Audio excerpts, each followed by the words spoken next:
Hello cousins, welcome back to my YouTube channel. If you're new here, my name is Big Mama Cooks and I have an Instagram page where I post recipes all the time at Big Mama Cooks _. Today's recipe is going to be Masita de Cerdo Guisada con Tayota. If you've never had this dish, you are in for a treat. Let's get right to it. I am going to be using about 2 pounds of Masita de Cerdo or pork chunks. You can always find these in the packages in your supermarket butcher section, and I'm going to season my meat really well. Everything is going to be listed in the bottom bar, but rest assured we're not going to skip a beat. I like to use the Accent brand seasoning packets because they give great color and a great flavor. They're not so salty and they don't make everything too orange or too yellow.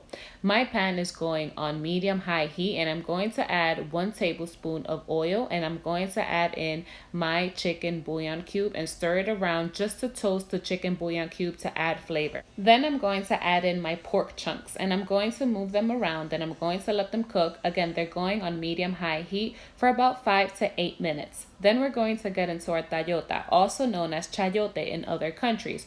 How I can explain Tayota or Chayote is like a cross between a potato and a pear, but not sweet, like a really fresh potato. So I'm gonna peel and cube up my Tayotas and I'm going to add them to the marinade that I had the pork in, just absorb flavor.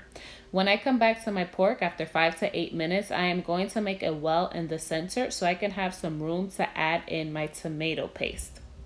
I am going to add a tablespoon of tomato paste to that center, and I'm going to move everything around to incorporate the color and so that we could build the thickness in our sauce. Tomato paste is going to give us that awesome orangey color that we're looking for, and also it's going to thicken up our sauce. Then I'm going to add in 1 cup of water and I'm going to add in my Tayotas and mix everything really well together. I am going to cover my pot for 25 minutes and I'm going to lower the heat to medium, and this is going to cook really quickly because pork cooks rather quickly when it's cut thin. Masita de cerdo guisada con Tayota is one of my favorite dishes. I hope you try it and I hope you enjoy it. Thank you for watching, cousins. See you again next time.